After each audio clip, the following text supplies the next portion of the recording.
Today on Learn Me Something Battle of the Joshes versus The Bone Wars. Josiah, I got a story that needs to be put on the podcast to start our episode. Tell it. This happened, I believe, like a week ago. I saw it on Instagram, looked into it for a topic, wasn't quite in depth enough for an interesting topic, but it needed to be stated. Have you heard about the 500 pounds of spaghetti in the forest situation? Yeah. I had just enough curiosity to almost look into it, but I never did. So this is perfect. I looked into it hoping there'd be like a funny backstory. Spoilers, there's not really. Well, I guess a little bit. So Okay. if you are listening, first of all, welcome to the Learn Me Something podcast. You are listening, actually. You are, yeah. If you've heard these words, you're listening. If you haven't heard this story, it's hit the news in the last week or so. Basically, people were out in the forest by a river, and they discover 500 pounds of cooked noodles. And apparently it's all different types of noodles, like a bunch of different types. And it all was cooked and dumped out and just left by the side of the river. And there's this huge mystery for a couple days, and I just think that is hilarious. What happened? The actual story isn't all that exciting. I was hoping it was like a prank or something hilarious, or just one of those mysteries we'll never know the answer to. But what they found out was someone who owned property. I don't know if it was on that property or property nearby. The person who owned it had passed away, and the son apparently had gone through and I'm saying apparently a lot this episode, had gone through and was looking at like going through the house and cleaning stuff up, and found what I assume would be like a doomsday, like a 2020 COVID stockpile type situation of noodles. And since there's some rule in the area that they don't do like mass pickups of waste, he just was brainstorming his options and The river's decided, just dump it next to the river. So it wasn't cooked. It just looked cooked because he had dumped it there, and then it rained really hard, and that made it look. All the noodles were soft and made it look like it was all cooked and stuff. Okay. That makes sense. I was like, this doesn't add up. It all adds up except for the fact that it's cooked. Like, you don't cook noodles and throw them in your basement. Yeah, it's also interesting to me, though, like, why... I don't know. It seems like there are better options than to throw it out. I get that there are like 500 pounds. Probably wasn't that heavy when he threw it out. But it's so much noodles, so much spaghetti. Too many noodles. I encourage you, if you're listening, and you are, to go look up a picture whenever you get the chance. It's humorous. And when it hit the news, I was just like, that's Learn Me Something material. 500 pounds of mystery noodles at the side of the river in the forest. Does he just have like a tiny, tiny trash can? And he's like, it's better to just throw it outside than throw it in the trash. I don't know. That's what I understand about it. Logistically, I have little information. I looked into it just enough to know that it's probably not an interesting enough topic. He has one tiny trash can, but he has like a bunch of wheelbarrows and a bunch of landscapers. And so he's like, that's a little easier. Everybody grab a wheelbarrow. I'm going to load you up with some uncooked noodles. And they're all like, can we take some noodles with us? He's like, no, dump it by the river. Dump them. We don't need them. Who knows? Welcome. Something's still a little fishy, but whatever. Sorry, go ahead. I interrupted you. You cut off my great transition to all that lead up to. Yeah, that's all right. Welcome. No, I got some energy. Welcome to the Learn Me Something podcast, a competitive teaching podcast where we compete every episode to present the better topic, and you, the listener, vote for whose topic was better or more interesting, or just vote for generally whoever you want to. And loser does a punishment every episode, which is usually not very fun. And Josiah, why don't you explain, as the loser of the previous episode, what the current situation is, punishment-wise? Yeah. You also have a little bit of explaining to do, but I'll kick it off. So the Yep. last one, let's say 2 episodes ago, the punishment was that you had to do this insane early morning routine, get up at 5 a.m., work out, read for an hour, cold shower, be ready to go by like 7:15. Yep. And so we tied, and we just, the rule is we both have to do it if we tie. The people need a punishment for entertainment. Yes, they do. And yeah, it's something I realized about this podcast is it affects me, but it doesn't affect anybody else, and that makes me sad. Like, I've gotten up. Oh, and I also have to say, the last episode, we just doubled it. So the winner of the last one was done, and then the loser had to do it for another week. Yeah. So And I've so got as- up at 5 o'clock Yep. for the last 2 weeks. Basically for no reason other than to tell people right now that I did it. And And we're all proud of you. thank That's you. it. I will say though, it has been super nice having like a 3-hour long morning, Yeah. and then your workout is done for the day. You're ready to go. Like, I'm ready to get working by 8 o'clock, and Yep. that's like super nice. And it's like been slow, just drinking coffee, having like a nice breakfast, which I have really liked. I got to do it one more day. So tonight is my last time of getting up at 5 in the morning, but I think I'm going to get up at 6. So you like the earliness. 5 Yes, is just but maybe it's- a little extreme. It's too much. And I hate working out early. Yeah.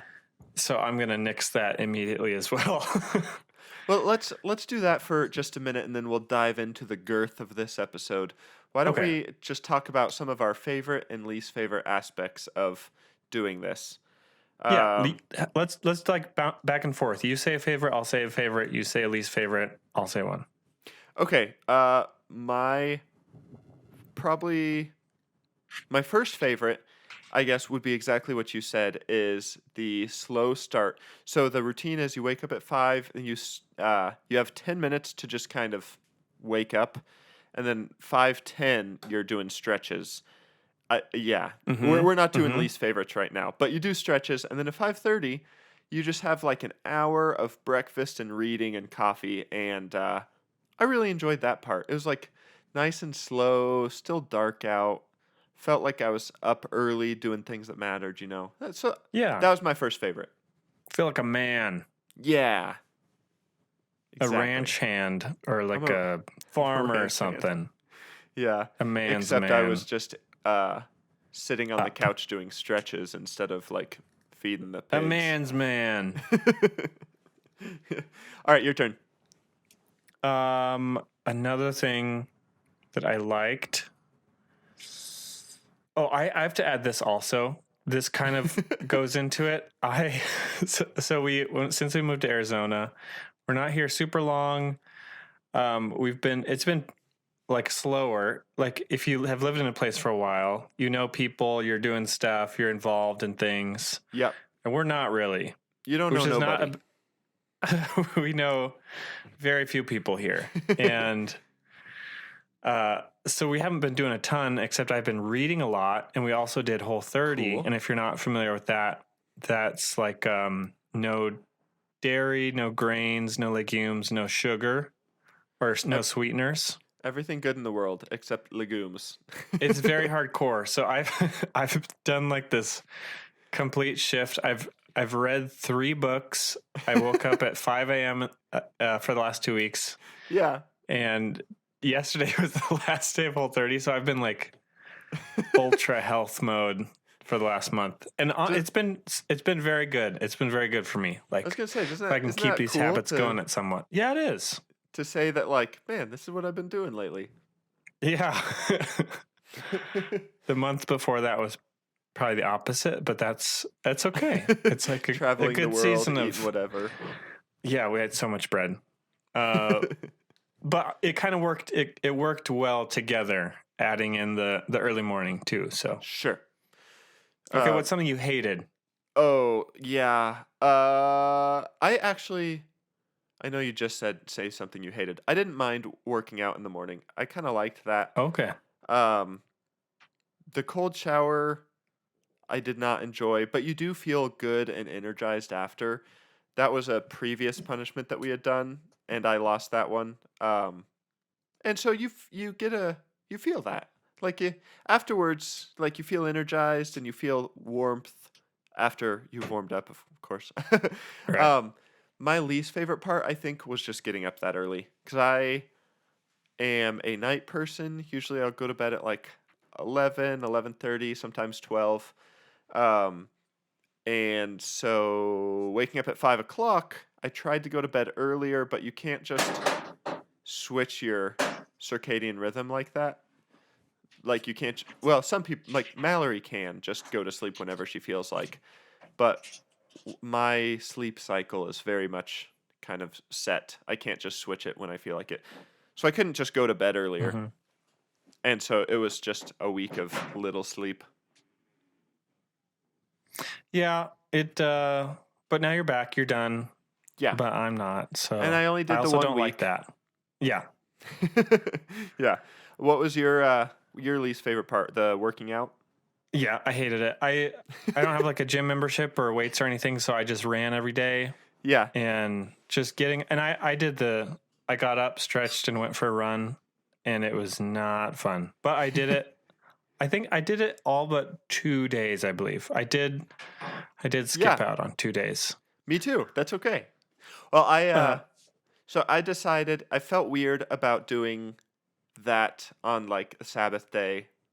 I don't know. It felt weird to wake up and be super productive on a day when you're supposed to rest. So I didn't. But then I did an extra day or two to make up for it. Okay, there you go. Make up for it. Yeah. And so the thing is, the only reason you're doing it is for this 5-10 minutes before we talk about our podcast. So There's no other purpose. really the only loser is you. So Exactly. And I've been thinking about that a lot. You're twice as much of a loser this I week think as this, I am. yeah. Thanks for saying it. And Yep. I think this is the longest punishment too. So my endurance is running low. But yeah. I'm sure it'll anyway, be nice for you it was to good. sleep in. Yeah, I'm excited to sleep in one day and sleep until 6:30 or something. It's overall it's good. It was probably one of the better. Like it was a difficult punishment, but it was better. Health-wise. Yeah. Yeah. Good for the sure. soul, I think. So Nice. That's good. That's that's worth about all I something. got to say about it. All right. Ultra health mode coming to a close, Nice. or at least not nearly as strict. A semi-close. Yeah, I think I'm still going to Yeah. try to wake up earlier, Yeah, but it's not bad. Everybody out definitely there, not 5. give it a shot. That's too early. No, yeah, probably not 6 either. I'm thinking like 7 or 7:30 is my sweet spot. Oh, no. Too late. I'm becoming a morning person, I think. Really? Oh, that's Yeah, something. I don't know. We'll see. I'm becoming an old man. Nice. You got to do it at some point. That's true. Today's All the right. day. We are 13-ish minutes into this episode and haven't learned each other something except the Okay, you got to noodles. learn me something. Yeah, you want me to go first? I'll do it. Yeah, do it. I'm really excited. I'm Okay. like pumped. I'm pumped to learn something. Let's learn.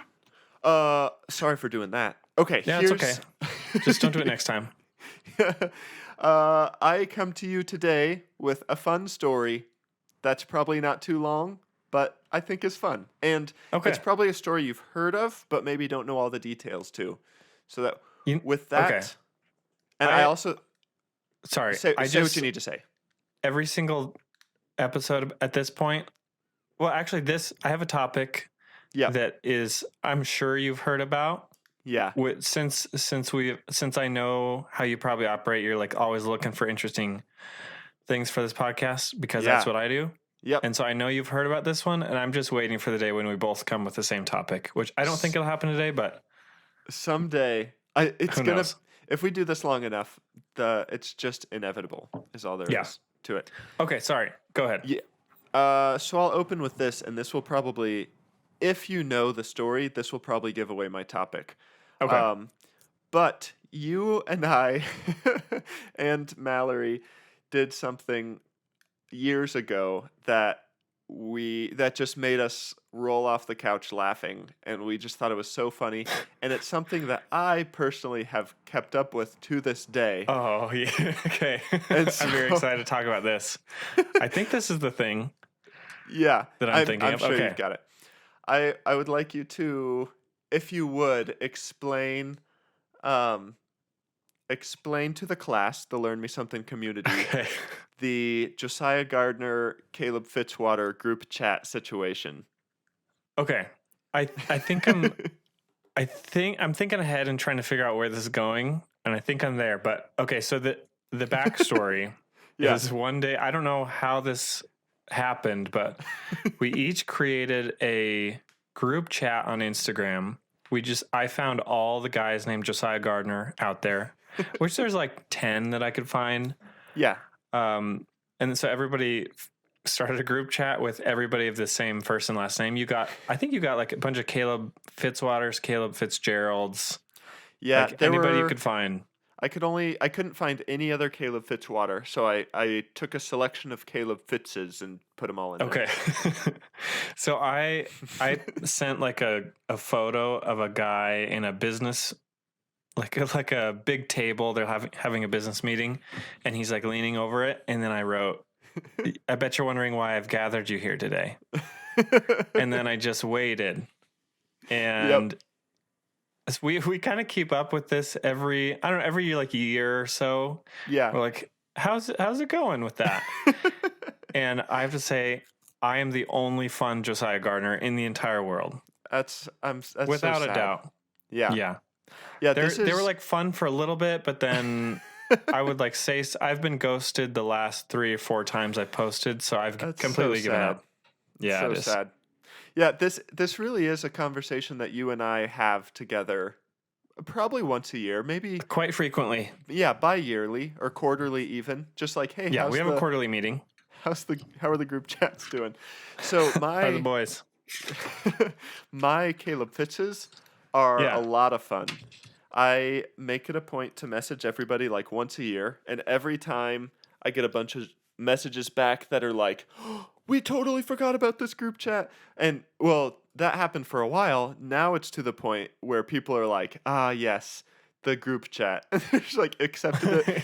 And then we all catch up. Like one guy just got married. One guy bought a cat and sent us all pictures of him and his cat. And it was just like That's so talking heartwarming. about, yeah. And it's fun because we only talk like once a year. So whenever I message, usually big life events have happened. Right. And You're gonna like see these guys' kids grow up and all that. You're gonna see them have Exactly. kids that grow up. like I'm excited for next year. It's on my calendar already to message them. I don't remember what the date is, but when it pops up, I'll be so excited. Yeah.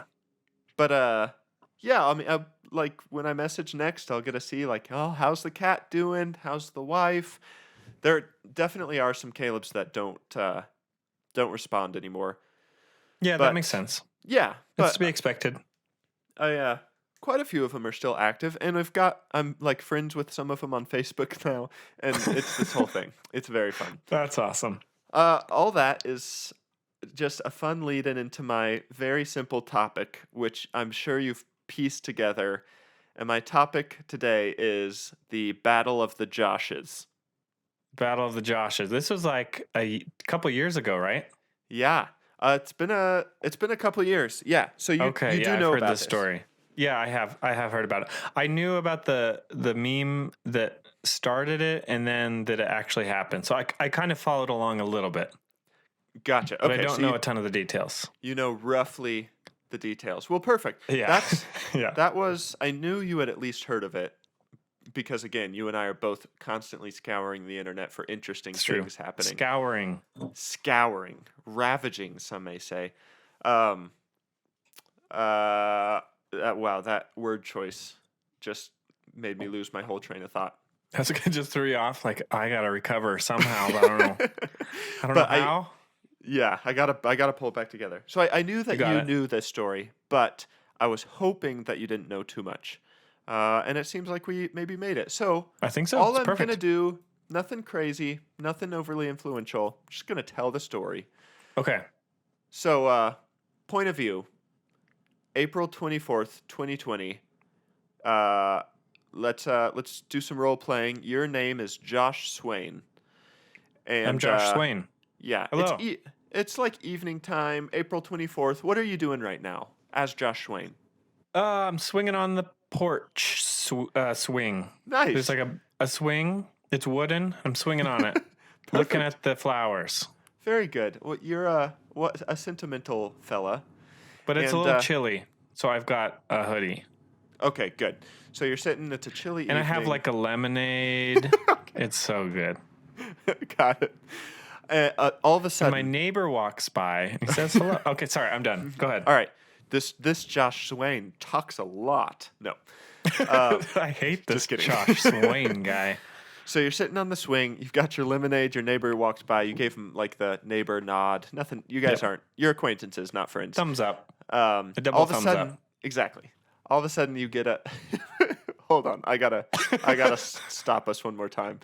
If I was like an acquaintance with a neighbor and I just like double thumbs up them walking by, I think you'd have to say something at that point. You can't tell me that wouldn't give you the most confidence ever. That's No. the biggest confidence boost you could ever get is a double thumbs up. I would be Tobey Maguire in Spider-Man 3 strutting down New York City.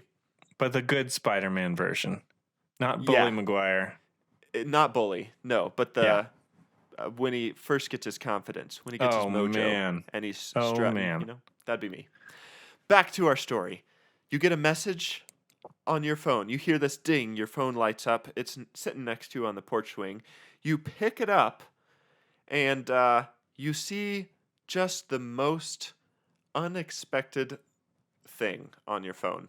It's like something you would not anticipate, not anything you were ready for or prepared for. It's just a notification from Facebook that says you've got a new Facebook message. And you're like, let me Josh Swain my way over to this Facebook message and see what's going on. I'm like obsessed with myself, aren't I? Exactly. So you open your phone, you open up Facebook, and this weird message pops up just out of the blue, out of nowhere. And it's the most shocking message. It's a bunch of Josh Swains, exactly what you and I did, might I add, before this story happened. So we actually had this idea before this Eat Josh it, Swain internet. fell. Yeah. Yeah, so you see there's a large collection of Josh Swains. Apparently, there were quite a few of them that he was able to find. And you're all in a group message now on Facebook. And the message says, very simply, just a short little message, says, "You're probably wondering why I've gathered you all here today." That's it. This was 2020? This is 2020. This is after you've done it. And you said the exact same thing. How weird is that? I think it's weird, but I also would not be surprised if I saw it on a meme somewhere and then repurposed it for my own uses. So if And I were to then- guess, I would say somebody before even I Even I. did it, but it didn't get as much traction as it did when Josh Swain looked at it. That's my guess. Or Okay, so we could, or I truly could be Josh Swain. Maybe. This whole story is about you. Okay. So you're saying instead of this being just a massive, hilarious coincidence, you're thinking most likely you both shared the same source material. It's very possible. Okay. So that's the message. Same one you sent to your Josiah Gardeners is the same one Josh Swain sent to his Josh Swains. That's pretty Just crazy, says- though. Yeah, it says, "You're probably wondering why I've gathered you all here today." And he waits, and he waits. And you're sitting on your porch swing, and you're like, I don't know what to do with this. So you're like, I better respond with the only thing I can think of. So you respond, different Josh Swain responds, because we all share the same names, ... question mark. Oh, that's who I am. That tells me a lot about who I am. Exactly. So you're just like, I think this is what's going on here, but let's put it out in the open, because we all share the same names. Just want to confirm. Joshua Swain, the creator of the group chat, messages back precisely 4/24/2021, 12 p.m. Meet at these coordinates: 40.8223286 degrees north by, or to, I don't know how you're supposed to talk about coordinates, 96.7982002 degrees west. We fight. Okay. We fight. Whoever wins gets to keep the name. Everyone else has to change their name. You have 1 year to prepare. I love it. That's it. That's beautiful. That's the message. It's the same. And this happened in the middle of 2020. He was probably bored out of his mind looking for something to do. It's the same energy that you, Mallory, and I had laughing on the couch that one time. Probably 2017, 2018. Yeah, probably. Sounds about right. Giggling up a storm. So that's what he does. The difference between our messages and Josh's messages is that his message goes just absolutely viral. So here's the background. Josh Swain, he's a civil engineering student at the University of Arizona. He, middle of April, sends this message, bunch of Josh Swains. He says he did it completely as a joke, meant nothing by it, just thought it'd be a funny way to spend an evening, see what people say, right? Same reason we did it. But unlike us, he takes a picture and he posts it on Twitter, and it goes viral. Within the course of 2 weeks, it has over 60,000 likes, 21,000 retweets. There's a ton of comments, a ton of messages. Basically, it's picking up steam. People are talking about it. They think it's hilarious, and that's where the meme comes from is the screenshot that he posts, and that's what travels around the internet. Eventually, everybody knows about it, right? It's big doings. I know about it. And that's about it. For a while, this is just a funny thing that a guy did, and he posted it, and now it's on just funny articles and getting passed around on Twitter. Your standard viral meme, viral joke type situation. Right. Until about a year later, or a little less than a year later, someone points out, wait, this date from that funny meme we all liked in 2020, this date's coming up. And so they start talking about it, and things start picking up steam again. This meme that died out a year ago kind of has this weird resurgence. Mm-hmm. And Josh Swain's friends start talking to him, and they're saying stuff like, listen, man, this is a real thing. People are starting to take this seriously. People are starting to talk as if this is actually something that's going to happen. And I remember this happening, and there's this hilarious energy. Is it going to happen? Is it not going to happen? Yeah, what if it actually the happened? Countdown begins. Yeah. Prepare all your Josh Swains. Say goodbye. Yeah. So it comes back as this joke. Still mostly a joke. People are just laughing about it. And Josh Swain, who we're going to call Josh Swain Arizona. Okay. So his Twitter handle at the time was Josh Swain AZ. Well, maybe we'll just call him that. He's the sender of the message. Okay.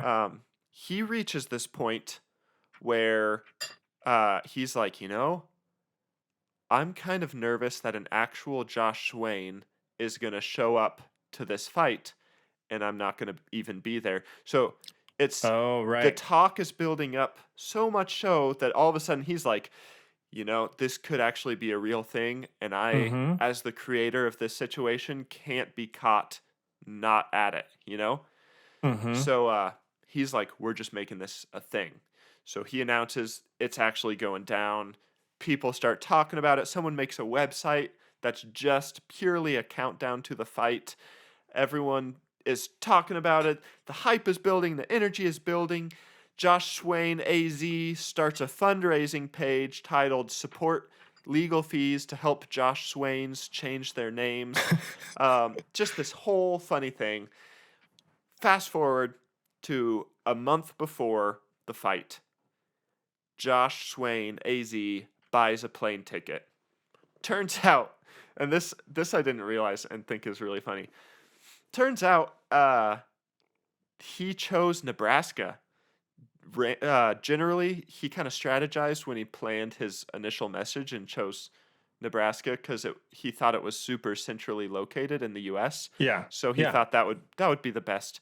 And then within Nebraska, he randomly chose coordinates, and those coordinates put him in Lincoln, Nebraska, specifically on this large field on private property. Oh man. And so all of a sudden he's like, man, I sent out specific coordinates that's like this one man's backyard. Exactly. Logistically, there's a lot I have to figure out now. I bet he's sweating. That'd be Yeah, stressful. seriously. He's like, oh man, I am just a student. I was just locked inside during COVID. John Krasinski hadn't posted some good news episode in a while, and I needed something to do. And so he reaches out to the owners, and he's like, I don't know the specifics of this conversation, but you know it was weird. Like, there's no way around it. He had to have just called these guys and was like, hey, so I don't know how to explain this to you, but I sort of planned a viral fight. And it's on your property. Again, sorry for the inconvenience. I don't know. People are coming whether you like it or not. Can we be here, please? Like, I don't know what to tell you. I just picked coordinates. It's your property. A bunch of Joshes are on their way, and they're angry. That had to have been the most awkward conversation. And one downer of this story is that the owner who owned the property is quoted as saying that, he said he refused to host, quote, such a ridiculous event. So I imagine Josh. I get it. I imagine Josh Swain, AZ, calling, and he's like all nervous, and he's like, oh man, this is borderline, or most likely the weirdest thing I've ever done. And he's like, hey, I'm so sorry to do this. My name is Josh. I challenged a bunch of Joshes to a fight, and it's happening on your property in like a month or two. Just wanted to call you, maybe confirm whether or not that was okay. And then the owner, who's just like a hardcore ranch hand in my mind, is just like, that's ridiculous. Absolutely not. It's like, hangs up. It's Not over. Yep. So Josh Swain AZ manages to relocate it to a public park, makes much more sense, called Air Park in Lincoln, Nebraska. Then he puts the word out. He's starting to realize people might actually show up to this thing, and we can't actually just have a fight. So, puts the word out, everyone bring pool noodles. We're fighting with pool noodles. Now, let's fast forward to the big day. How you feeling? Are we nervous for the big day? My name is Josh Swain, and I am excited, filled with nervous energy for the day, but I'm excited, and I'm excited to make some new friends with my same name and see what happens. Yeah, I love exactly. it. I'm Josh Swain. Vote for me for next Democrat. I don't know how politics work either. So Next Democrat, Josh Swain. So we are now exactly a year from when he sent this message. So the hype's been building for a while. We're now a year into this joke, and it's getting real. At the bare minimum, the guy who sent the message in the first place has bought a plane ticket from Arizona to Nebraska, all for this bit that he did not expect to happen. So if that was all that happened, that's hilarious. Like, could you imagine him showing up and no one else goes? And, that would be another viral tweet. He posts and is you like, get to explore Lincoln. And like, I'm here. None of the other Josh Swains were man enough to show up. It is what it is. I'm the real one. Everyone change your name. That type of thing.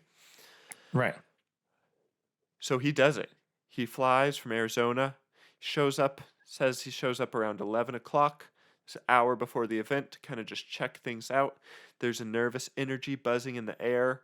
I imagine the wind brushes and kind of whistles as his hair gently blows to the side, and he's like staring out at the field. That's Mm-hmm. the vibe. Maybe like a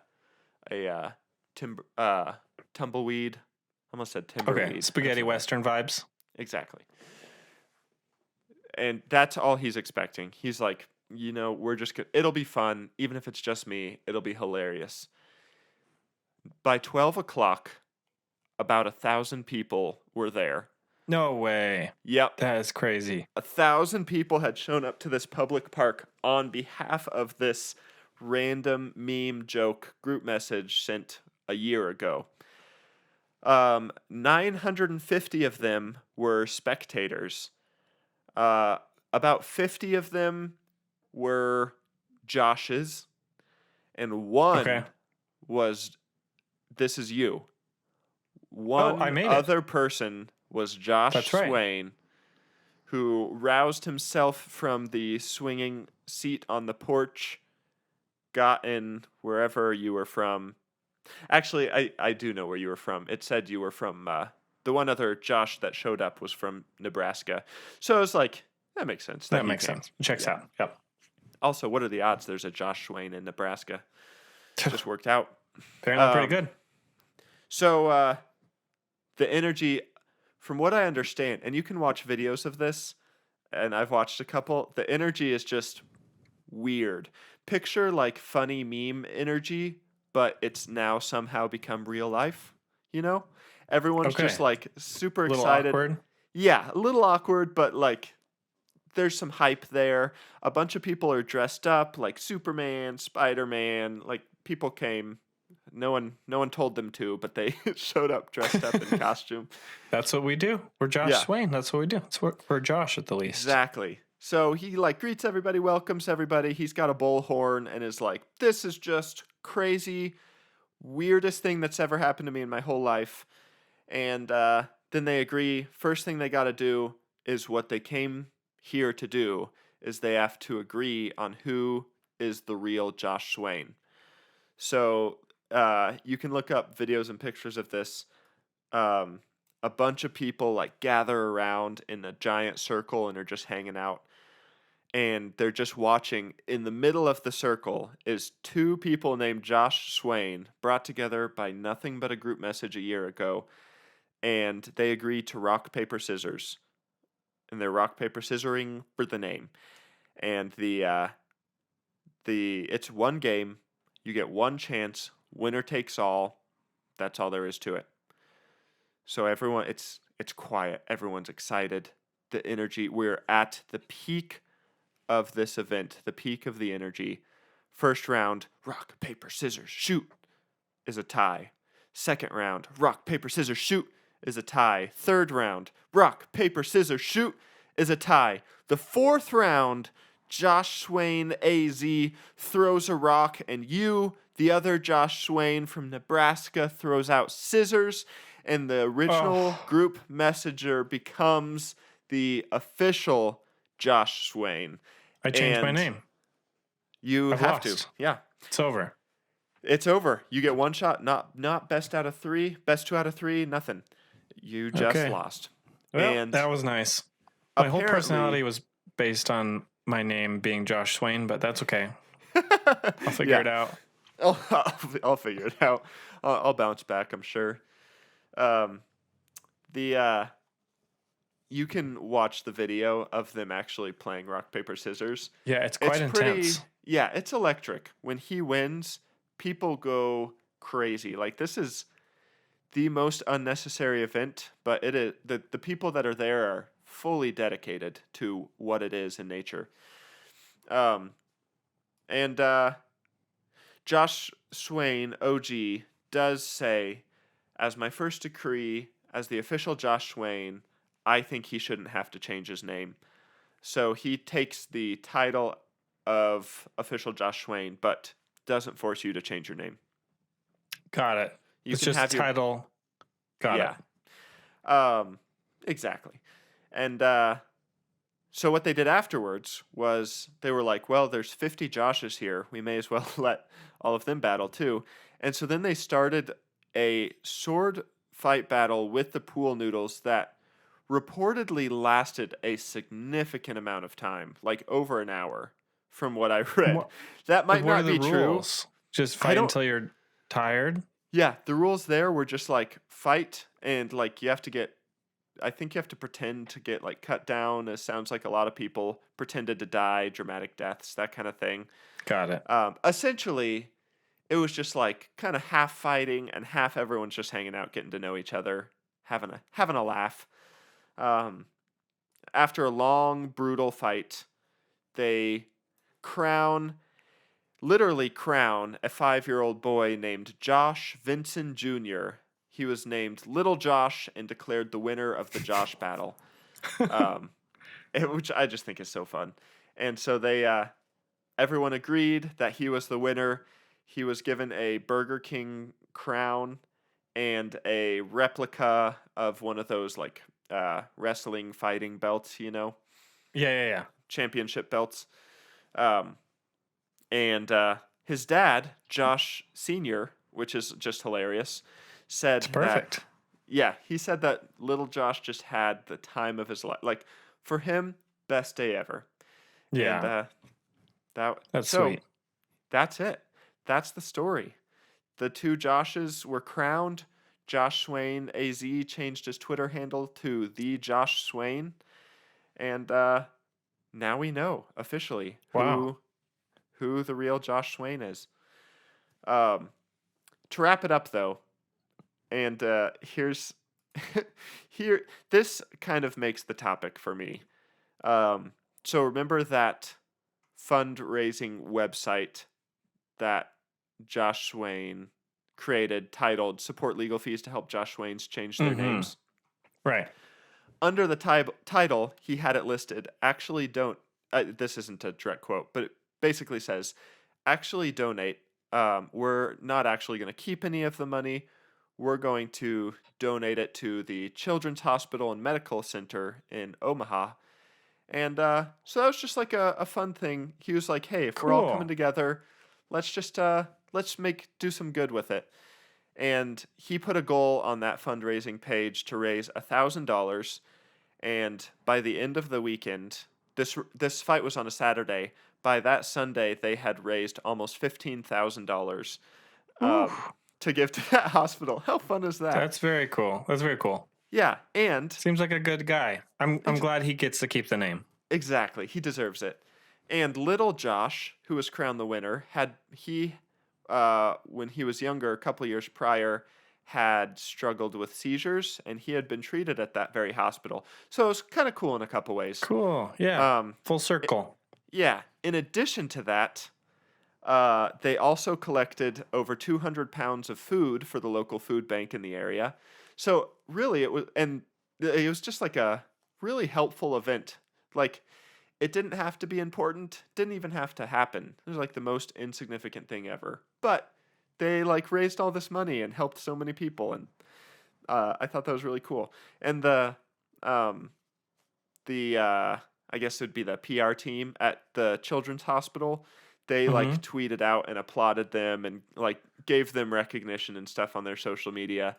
And they said every cent is going to go directly towards helping families pay off their mortgage bill, not their mortgage, sorry, their medical bills. Okay. I was like, I mean, cool, but maybe their mortgages. That seems a little off. maybe it would help. Yeah, okay. My favorite part, maybe of this whole story. 2 weeks later, a winery in California. The winery is called Josh Cellars in California. Okay. They caught wind of this. They caught wind of this whole situation, and they learned that they were donating stuff. And so Josh Cellars donated another $30,000 to that fund. So Josh Swain AZ, now the official Josh Swain, just through this one random group message that he did completely out of boredom raised almost $50,000 for a children's hospital and hundreds of pounds of food for the local food bank. How And all the Josiah Gardeners have done is ignore me. exactly? What's the point of the Josiah Gardeners? I don't know. Josh Swain's seem to be cooler than Josiah Gardeners, but I am a Josiah Gardener, so I say that with no pride. With great humility. I say that with great humility and also humiliation. So, thank you for listening. Goodbye. That's pretty much the end of the story. The Josh War. I love it. The Battle of the Joshes. Battle of the Joshes. That's what it is. I'll end with this. Well, first of all, just how fun. I love when one of my favorite things that happens in the world is when random things happen for no reason and they're just fun. And just good-hearted, heartwarming, just a good time. And there's nothing attached to it or anything. It's just people doing silly stuff that's fun. And I love that. But I'll end with this. Last year, they did it again, actually. That's what I was wondering. Yeah. Is it reoccurring? Yep, they did it again. I don't remember. I think it was set for July or August. I could have that wrong. Different park, same area in Nebraska. This year, 200 people showed up, so it wasn't quite as big of a deal. Sure. Makes sense. It's all based off of meme energy, and that dies down after a while. But the actual event itself was a much larger scale. So they brought in food trucks, and they had costume contests and all sort of photo ops and stuff. And then they had the same epic pool noodle fight, and the whole thing was just like a fun hangout in the park. And it lasted 4 hours was the total event time. 20 Joshes showed up. 200 people showed up. So the ratio of Joshes to other people was actually pretty higher. Very high. Yeah. So alarmingly high. If you're afraid of Joshes, don't go there. Yeah. And last little lighthearted tidbit, and then I'll be done with this fun little story. They raised $20,576 on the second year. That's wild. Raised more the next year. And Josh Sellers was like, you know what? I love it. Let's double it. So again, they raised almost $50,000. So over 2 years, Josh Swain, just with a simple, silly group message, raised almost $100,000 and donated who knows how many hundreds of pounds to the food bank. That's cool. It's just very fun. Who knows what can happen? Yeah. He did say he doesn't know if he can keep up with it, so I don't think there's one in the works for this year, at least from what I've read. Maybe it'll happen.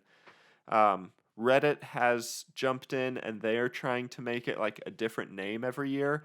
So I think I think the popular one that people had voted on was Jenny Springs. So basically, they're like, we're gonna have a yearly Reddit throwdown where we just pick a random name, and anyone named that has to show up and fight. Okay. Which I hope that happens. I think that's very funny. I don't know if we're gonna get our names. No, anytime I soon. don't think anyone on Reddit is gonna say, "What about Caleb Fitzwater?" Unless that man is you. I vote for my own name. Hey, guys, what would you say about maybe doing my name this year? It'd be fun. Everyone would downvote and say, "Boo!" No, back in boo. the line. John Smith. John Smith. Okay, now I think that would be a fight. I think we've got an application, a takeaway, a moral, if you will. Yeah. I think whoever's listening, if you have the courage and the fortitude, go on Instagram or Facebook, find the people with your same name. Yes. Start a message. You can send a message like, "You must be wondering why I've gathered you here today," or you can get creative, do your own thing, and let us know how it goes. We would love to hear that. It would make my whole month to hear from random listeners of ours like on Instagram telling us, yeah, I've been messaging with my like, what if we just create this fun network of people being friends Oh, with you their have own to. name? You have to. And there's also a trend a while ago of doing phone. You text your phone number neighbor. So like whatever your phone number is, you text one above that and Yeah, one digit below that. I tried that. No one responded. It's kind Yeah, of a okay. bummer. That's sad. Yeah. Yeah. Anyway, so if listeners have done that or want to do that, do it or keep doing it and tell us about it. That's what we want to hear. That's the challenge. That's our moral. I love it. Yes. Okay, very good. Let's end it right there. Topic over. Okay. It's done. We will Done. never speak of it again. Never. What were you saying? That was it. I don't know. I can't remember. I don't. Okay. Well, I don't. Have we started recording yet? I can't tell. I pressed play, I thought, but Okay. Well, I Record. guess if you want to Okay. do your topic, I don't think I have one for this week. okay, yeah, I'll just go and then people go over me. Wait Okay. a second. Quick little pause. Thanks Yep. to our patrons for supporting this podcast. You get a little exclusive podcast that we do over there on Patreon called The Night Club, where we just Oh yeah. goof off. It's another little goofy fun thing that we enjoy doing a lot. We're gonna do another one of those here in a couple days probably. Yeah. Our last nightclub, if you want a little teaser, our last nightclub we talked about funny things to invent. And it was inventions. That was a good one. It was an invention theme. We invented some stuff. We did. I think some fun stuff. You're gonna want to listen. If Yeah. you are not a patron and are interested in supporting our channel, we would be very, very grateful. You absolutely don't have to. This podcast is 100% free and always will be. But if you feel like jumping in and supporting, we'd be grateful. You can support for as little as $1 a month. So think about the cost of 2 weeks worth of disposable flossing things. It's probably 10 cents. Yeah, exactly. Those things are pretty cheap. So just do us a That probably favor. didn't help your point. Do us a favor. that's okay. Stop flossing and support the podcast instead. We do have It'll a couple. save you money in the long run. Exactly. We do have a couple costs. We gotta pay to have our episodes streamed. We gotta pay for some other back end systems that we use and stuff. But again, And we got to pay to have Larry sit here for the entire Seriously. episode just so he can press the button to play us out at the end. his So, salary appreciate and you, Larry. benefits. His salary Yeah. and benefits package is honestly the hardest thing to fund. So if you guys If people wouldn't knew mind. how much crippling debt we had because of him, ugh, We took out a large business don't- loan, and I'm I don't know just why we using keep it doing to this. pay him off. It's important. He's important. He's an important guy. He Larry, is. no, Larry. Hey, Larry, sit back down. You're a valued member of this team. Whew, we almost Thank lost you. him. Oh my gosh. Okay. Let's move on before he decides to quit. He's unionizing He's unionizing. by himself. That was really Okay. funny. We'll chat after, Larry. Just do your job. We'll chat after. Okay, back to learning. You ready to learn? I'm ready to learn. Okay, so I've got a topic similar in genre, Yes. but not similar in tone. Oh, If you know what I mean. You don't know Is what I this- mean. Is this a dark and I'm- traumatic story? It's a little bit it involves a war, but it's not joyful, but it is quite humorous. So so since the scientists have been doing science, Which has I been mean, at least since- 100 years now. yes, I think 56 years maybe. Yeah, something like that. People, I mean, they're scientists are people. People have feuds. If you know, people have feuds. Scientists have feuds because they're people. Does that logic make sense? Yeah, I'm tracking 100%. Okay. So today's topic is a story of a scientific feud that took place in the American West. A story of two friends who became sworn enemies. This Oh. is the Bone Wars. A tale of lies, deception, and payback. Whoa. You even came with a byline. I didn't have a Oh, I- byline prepared. That's okay. Have you heard of this before? No, I got nothing. Oh, good. Okay, chapter 1, beginnings. I told you I've been reading a lot of books. Are you just reading a short story right now? I got the Wikipedia page open. No, I took some good notes. So we're going to start, as all good feuds do. You have two people one person on either side. Yeah. So our feuders include a man named Othniel Charles Marsh. We'll call him, of course, Othniel. Othniel, cool Othniel. name. Yeah, not bad. To help you visualize, I'm gonna describe him to you. So imagine he has a very strong beard. Okay. And a nice old timey mustache, kinda. Ooh, I can see. But he has this. Yeah, he's bald, but he has this piercing gaze right into your soul, and it looks like he looks somewhat violent and scary. Okay, got it? My mind went a bunch of different directions. Okay. But I think I had to take different attributes from different people and kind of apply them to what I hope he looks like. Okay, cut and paste situation. Okay. Yeah. Okay, I'm ready. I've got it. I'm ready. That's Othniel. Pair that visual to the name Othniel. He was born in 1831 in New York. His mom died when he was young, and his dad had very low expectations for him. He just was hoping he'd help out around the family farm.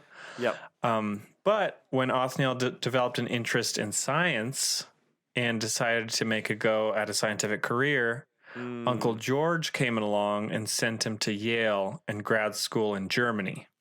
Uncle George always coming in clutch. Yeah, Uncle George is a millionaire. He sent Othniel off to school, off to Yale, get a good education. Do some science, buddy. Perfect. And do some science, buddy. You know Uncle George.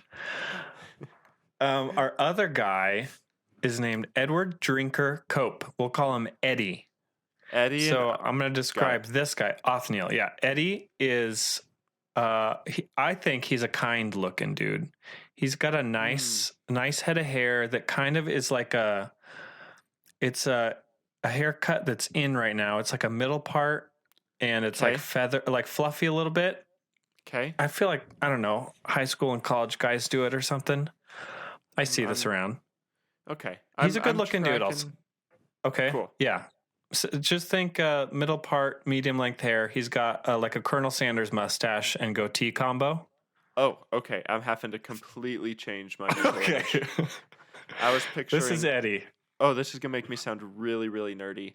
I was picturing the 13th Doctor, who I believe is named Matt Smith in real life. I don't know that one. Matt. Could be. Smith. Yeah, you said nice looking, friendly face. That's what popped up. But he does not have the latter attributes you mentioned. So I've recalculated. Matt Smith with Colonel Sanders facial hair. Perfect. Yep, I can. That's our guy Eddie. Cool. So Othniel and Eddie. Eddie was born 9 years later in 1840 to a wealthy family in Pennsylvania. And so he was always interested in history and worked at the Academy of Natural Sciences and went off to college to study natural history. Yep. And he comes from old money, and his family sent him to a different country to avoid the Civil War draft for school. This is the mid-1800s. Okay. And this country he went to was Germany, and German university is where these two met. So this is where their story begins. The beginning. This is chapter 1. The next year, both Eddie and Othniel headed back home to get started on their careers in paleontology. Of course. Yes. And they were friendly at school, not like super best friends or brothers or anything, but they were friendly. Sure. And friendly enough that Eddie named a fossil after his pal Othniel, and he called it the paleontologists make up difficult words. So here we go. You got this. I feel like you're the one normally pronouncing difficult words, but here I go. Tyonius Marshi. So his last name is Marsh, named it after Othniel. That's very sweet. And Othniel, yeah, it is. Othniel returned the gesture and named a gigantic serpent after Eddie, called the Mosasaurus Copanus. Cope is his last name, and I don't know if he thought that was a kind gesture, but anyway. It is what it is. He tried. It is what it is. Maybe there's some Latin meaning. I don't know. Yeah. So things only took a turn from here. This is about as good as things get between these two. Chapter 2, the downward spiral of chaos. Oh, I got a little dramatic with these. Oh, no. I can hear it already. Yeah. Okay, so there's this fossil quarry that Eddie was involved with over in New Jersey. Yeah. He's working on it. They're finding fossils there. He's working with the guy who owns it. And one day he says, you know who'll get a kick out of this? Othniel. He'll love this. Of course. And so he invites him down and shows him around. Look at all these cool fossils I found. There's so much more to be found. Like, this is so cool. Aren't you excited? And he's like, yeah. And he leaves, but Othniel kind of goes to the side, has a little chat with the owner of this quarry and says, hey, everything you find, send to me. I'll give you a nice paycheck. It's fine. Just don't tell Eddie about this. I kind of want these fossils. An immediate betrayal. Immediate. And Othniel. Yeah. Eddie would later say this was the beginning of the end of our friendship. And that is quite the understatement. I am looking forward to this. Oh, this is such a good story. And so around the same time, Eddie receives a package in the mail. And he looks at who it's from. It's from an army surgeon from Kansas. And I think it's probably a little bit bigger than a package that Amazon leaves on your doorstep, because inside is a new species of plesiosaur. Of course. It's probably like a container, a big old container. Yeah. So Eddie throws it together and is super excited. He's a little too haphazard when he's putting it together and making sure all the pieces go in the right place and all that. And he publishes his findings and sends it out to the American Philosophical Society Journal. Does Othniel just roast him? He calls it the Elasmosaurus platyurusus. Platyurus. Oh, yeah. Perfect. Okay. Anyway, that doesn't matter. Anyway, it's this big deal. Eddie's loving the attention. People are thinking he's so smart. Then Othniel comes by and says, hey, I'll take a look at it. And Eddie's like, yeah, why not? Because at this point, he doesn't know he's being backstabbed by his good old pal. And Eddie. Othniel comes up, bends over, and looks at it. It's just like a model. I think it's scale model. And he's like, I'm pretty sure that spine is backwards. And it's just so quiet and awkward. And there's a bunch of people there. He invited you to this party, and you're fixing his thing. And then, if you have to correct him, do it in private. I know. Sure enough, the another guy who's an expert there checks it out, and he's like, "Yeah, Eddie, yeah, he's right." Eddie, you missed And so Othniel takes the head, moves it, puts it where he thought the tail was, and fixes it. And Eddie was so embarrassed, so awkwarded out. I can imagine. Imagine you put a puzzle together and you invite your friends over, and they're like, you've only got 45% of this puzzle complete. Let me just Imagine you took pictures of your puzzle thinking it's complete, and you post it on Instagram. And then you invite people over for a puzzle party, and your puzzles hang up on the wall, and they say, yeah, that's completely wrong. You missed it entirely. Yeah. So he scrambles and tries to publish a correction and buy back all the copies of the journal with the error. And later, Othniel would say, when I informed Professor Cope of it, his wounded vanity received a shock from which it has never recovered, and he has since been my bitter enemy. Oh, wow. That is so you have two positions. Eddie says, since he went behind my back, that's when we became enemies. Yeah. And Othniel says, when he just wasn't a good paleontologist, that's when we became enemies. A classic case of Miscommunication. Of paleontologist says, paleontologist says. Exactly. One word against another.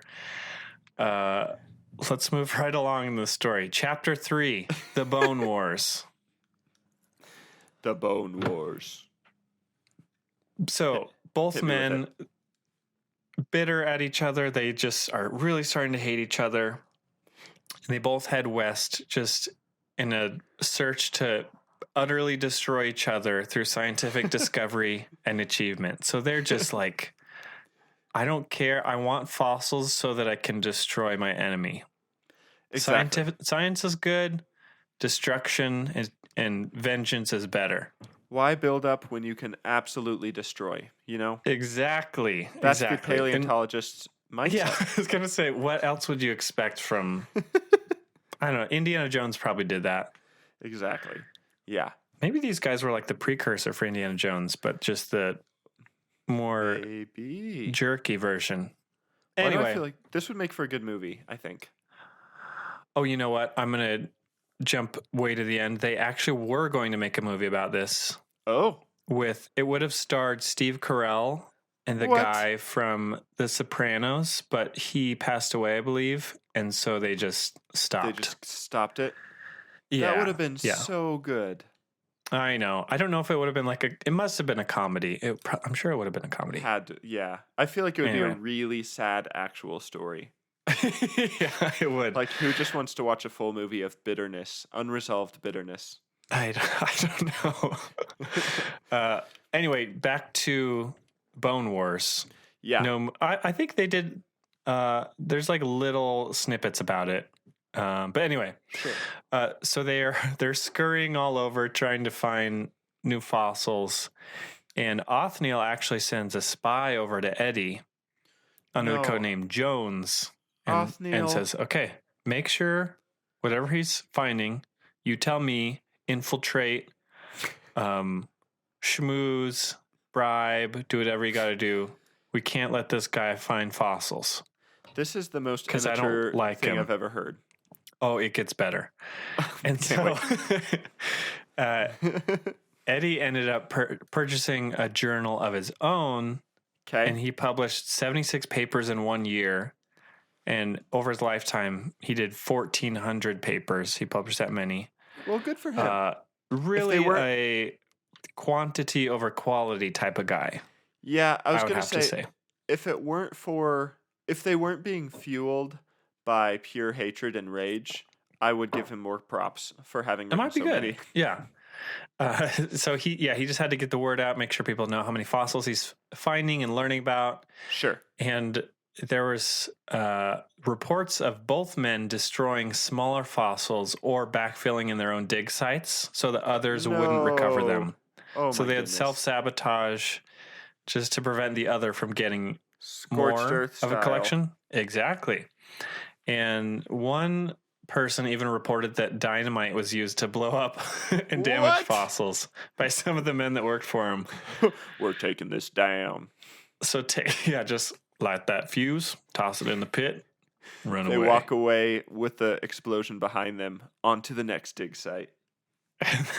Just fossils everywhere. Slow motion walking. Dinosaur bones, Bones littering the just ground. exploding out from everywhere. And Othniel's Chaos. like, doesn't matter. I have to be the king of the paleontologists. The paleontologist king. Maybe this would make a It's good a title. paleontologist king. This okay. This would make a good like action thriller movie. Oh, there you go. Part suspense, Maybe- part thriller. Yeah. Make it more treasure than fossils, and you're good to go. Yeah. Exactly. Maybe cast Hugh Jackman as Othniel, and then I don't know. You You got know, anyone? he could. No, anyone but for, that's a great casting choice. Just shave his head, and that's great. Honestly, it looks like him. Oh, good. Yeah, I feel Yeah. like. Who is? Oh man, why Zac Efron? Okay. The kind, good-faced looking one. Sure. Have Eddie, him we grow. could do like a little Greatest Showman reunion. Yeah, that's kind of what I'm Okay. thinking. Okay, but just not uplifting. It's just No. like the opposite of okay. And Yeah, no yeah. music. Just pure violence. Okay. It's blood and explosions and Exactly. they also, speaking of violence, it was also reported that at one point Eddie and Othniel's teams threw rocks at each other, like they were each in their own What? dig sites, and they were just chucking dirt clods and rocks at each other. Oh my goodness. So they've not Get only 'em. So it's not only Othniel against Eddie, they've like formed these little armies or militias. Yeah, That's wild. It's an actual war, an all-out war. So That's they wild. fought literally and also politically. So Othniel was somewhat of a politician himself, and he worked his way to becoming the chief paleontologist of the U.S. Geological Survey. He sounds like a politician. I read that this wasn't even a position, but that he basically made this job for himself. Sounds about right.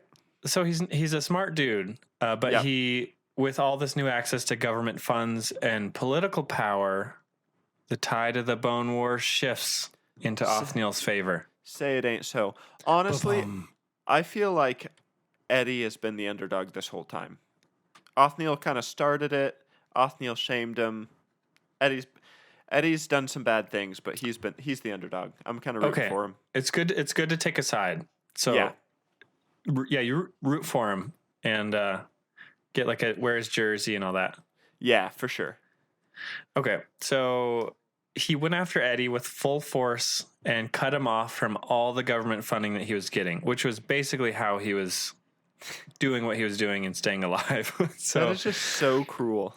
with very few resources to continue his work, he headed down to New Mexico and got into silver mining as a way to fund his work himself. Oh, good for him. And in the end, he lost everything.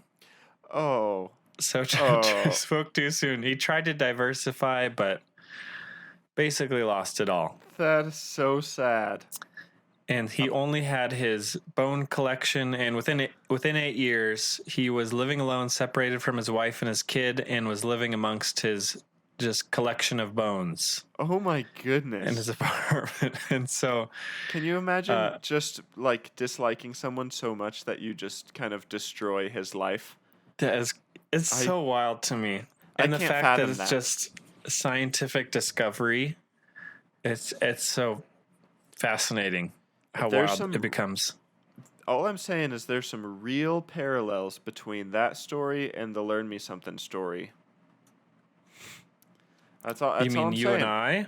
Yeah, we started out as great friends, and now we've moved into this competitive era. That's and true. That's true. Who knows where we could go? Where will we go next? I'm going to become I'm the Eddie. chief. Dibs on Eddie. He's the one who lost everything, right? Yeah. Yeah. Oh, okay. That was very, again, another greatly humble moment from you on this episode. I just want people to feel bad for me a little bit more than for you, because I Going don't for want to lose punishments anymore. Going for the pity vote. I've been losing and losing, and I just want to win one. It's fine. People vote for me. Okay, here we go. Back to it. So in comes Othniel again. Your heart probably just dropped, didn't it? It did. Yeah, It here did. he comes I'm terrified. again. And he says, hey, those bones and fossils that you have were collected with government resources. And since I'm the chief paleontologist of the United goodness. States, we need him back, buddy. And he's like, Uncle George? No. And Uncle George? and so Eddie turns up with ownership papers, and he fights back with just this deep fire, like, oh, Good. you're not going to get me that easily. Yes. He shows proof that he owns all these, found with his resources. Good. I love that. They're in his ownership, not the government's. Sweet. Tell And me, then- whatever his name is, loses. Well, hold on. Eddie has a plan. He's had this in his back pocket this entire time. Oh, He's basically Eddie's up to building this file. This, it's going to kill Othniel. Not literally. because we don't want to do that. We just want to get him close to dead. He's been building this file of all the information, and he has all these documents that record nefarious and underhanded dealings and accusations of scientific impropriety. That's from PBS. I just like the way they put it. It's very scholarly. Ooh, that's good. So he's been collecting all these documents and writing things out, gathering all this scathing evidence against Othniel. Very good. Clever. And he sends it to this journalist at the New York Herald, which is kind of like a tabloid type of thing. Lots of scandals are covered there. And the headline read, "Scientists wage bitter warfare." Bitter it was. Let me tell you what. Let me tell you. So it kind of was in the public eye for like 2 weeks after that. They're just spitting back and forth. Sure. You did this. You did this. You're evil. You're the spawn of Satan himself. You're pawn scum. Probably that type of stuff. Yeah, for sure. And so Othniel and the U.S. Geological Survey were actually accused of a bunch of stuff that Congress ended up getting involved in. What? And they cut funding for a lot of the USGS. And one of the big areas to be cut completely out was the Department of Paleontology. So they are the definition of ruining it for everyone. Eddie comes back. He's falling. He grabs onto Othniel's ankle and says, "If I'm going down, you're going down with me." I'm bringing this whole science down. And what's even worse for Othniel is the Smithsonian took him aside and said, "Hey, those bones in your closet, remember what you did to Eddie?" He's like, "Yeah, those are actually collected with government funding. We have the proof. We need them back." Oh, and so he loses. He was left with nothing other than the few things that were in his personal collection of bones and fossils. And so this is wild, wildly immature. It's I don't know. I have no words. So if you have a kid, just use this as a lesson to not raise them like this. Bone greed can really just destroy a man. Fossil envy. You've heard that? Fossil envy. That's good. Yeah. That takes out 2 out of every 10 paleontologists I've heard. It does. Yeah. 9 out of 10 paleontologists recommend treatment against fossil envy. So exactly. And the other one is Eddie. There's 20 paleontologists. Anyway, so Othniel's left with nothing but his smaller personal collection. Eddie was never able to find someone who could afford to buy his entire collection that he spent 20 years building. And then the American Museum of Natural History won it in auction. Oh. For what ended up being $32,000. And I think in that time, that's quite a bit. It's got to be like over $250,000. That's worth something. Which is not too bad. Yeah. But alas, chapter 4, the war is over. Oh. After all this, yeah. Tell me I'm going to say it. Tell me they rekindled their friendship of old. Worse. After all this, Eddie died at the age of 56 in 1897.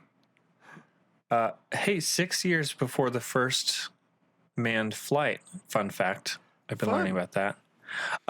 2 years later, after Eddie died, Othniel died at age 67 with $186 in his bank account. Oh my goodness. And the rest of his fossil collection was acquired by the Smithsonian, other than a chunk that he set aside for Yale, to go to Yale. And even after they died, the war kind of smoldered a little bit. Like Eddie, one of his dying wish was that after he dies, they cut his head open, take his brain out, and measure it. And he was sure that his brain would be bigger than Othniel's, and he wanted to see once and for all who was smarter. These people are toddlers. And Othniel never, he was like, no, I'm not going to do that. What, are you scared? Yeah, come on. You know I'm smarter. Anyway, so he never did that, but they say Eddie's brain is still housed at the University of Pennsylvania. Well, I guess Either that or maybe it got is worth lost. something. I don't know. Or it got lost. Yeah, maybe It got lost someone in the 70s, or it's stored in some like warehouse. Yeah, or someone like stole it for a while. That's true. It's happened. Yeah, we talked about Think it about on this it. podcast. We did. Einstein. I forgot about that. That is a wild story too. Agreed. Okay, so they were the most impactful paleontologists of the 19th century, and we learned a lot about dinosaurs because of them and their discoveries. I'm saying we, but I don't know. I didn't learn anything from them other than how not to be a human, and that's just what other people say. People that are smart in that area say we learned a lot from what they brought to the table. And there was really important and significant discoveries that pushed the field of paleontology forward. And they were all also fueled just by rage. They were also just huge jerks. Yeah, they paid people off, they plagiarized, they stole, they misused funds. Ugh. And just lived miserable lives because they were so concerned with winning. Like the most competitive people you can ever imagine. Yeah, sounds. That's just horrible. This whole story. This is a downer. Sorry about that. I thought it was so funny how toddlerish they are, but you're definitely right. It is humorous. It's such a contrast. You have these prestigious scientists who like went to Yale and went to get their masters overseas, and they're working with like the government, and then they just take each other down because they don't like each other. That's so and sad. Then the snowball grows. So last question to consider: who won the war? Girls. What do you think? Girls? Who won the? Oh no, that's not even. Not who runs the world. Who won the war? Mallory and I just watched Pitch Perfect. If you're curious. Oh, you had Beyonce in the brain? When you said that, rhythmically, the way you said it, my mind just auto-completed it. Who won the war? Girls. So you think girls won? Personally, I think Eddie won. Okay. Othniel succeeded in taking everything first and kind of had his moment of victory, but I feel like Eddie kind of had the last laugh. Okay. Oh, I did read one place because I thought $32,000 for that time period would be a lot. It did say in one place he had to rent out his apartment to make ends meet. So if that helps you with some closure on what he ended up with. Neither of them were doing well. Yeah. Who do you think won? Yeah. I would say if you measure by science, if you measure by bones, Othniel. I would say they both won. Overall, Eddie discovered 56 new dinosaur species, and Othniel discovered 80. Oh. So almost 140 new dinosaur species were discovered because of these guys. All fueled by pure hatred. That's wild. And that is wild. But if you measure by anything other than paleontology, they're both losers. That's my thesis. Agree to agree. And Josiah, you have my word that I will never let podcast greed get to me. Thank you for saying that. I just feel like I needed to get that out there. Okay. I wasn't going to say it back, but you know what? I've been moved.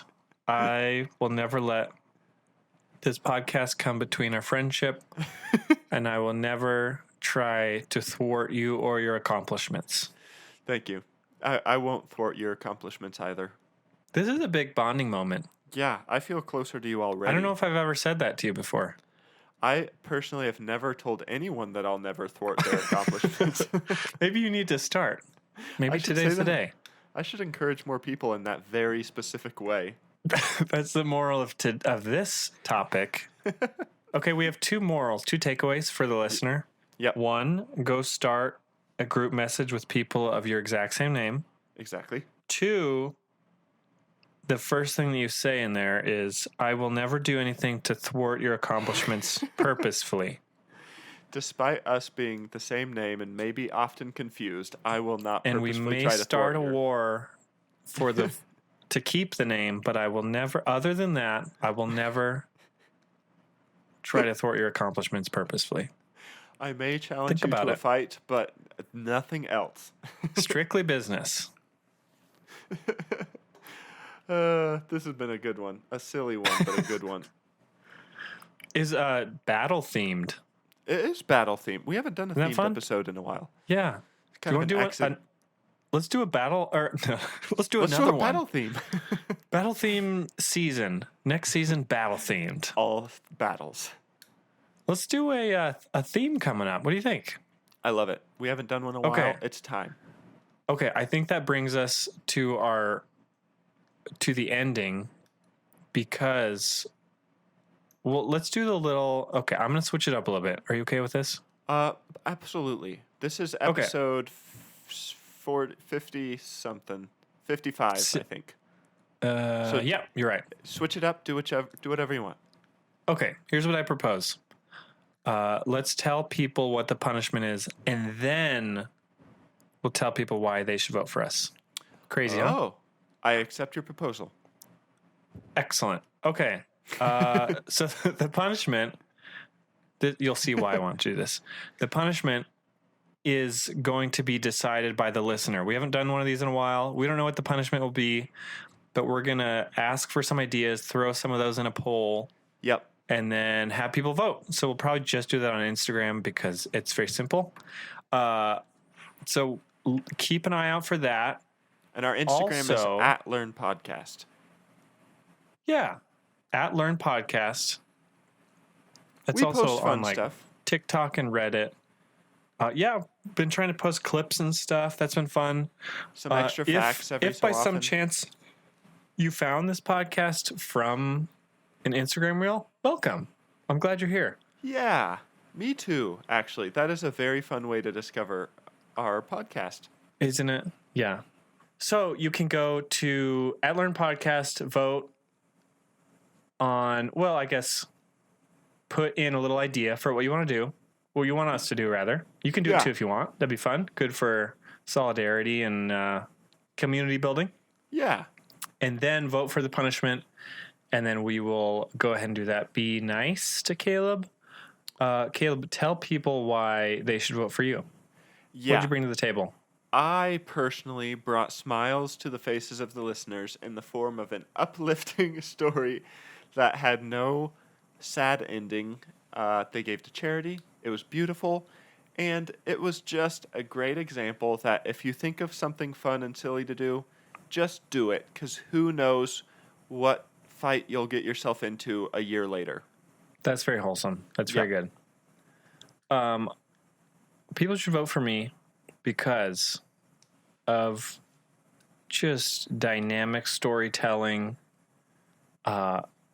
transporting you back in time, learning about history, learning about some of the forefathers of paleontology, learning how some of the skeletons that you've seen came to be. Some backwards. Even though some backwards, hopefully not anymore. Yeah, hopefully you learned from these men what not to do, but you also learned about human nature. We're all messed up. We need Jesus. Perfect. So that's the vote. That's the we're vote. voting for good or bad. Happy or No, sad? we're voting. No, we're voting for Josiah or Caleb. Okay. Vote Josiah. And don't forget to jump over to our Instagram and we'll post the poll asking people to submit some punishment ideas.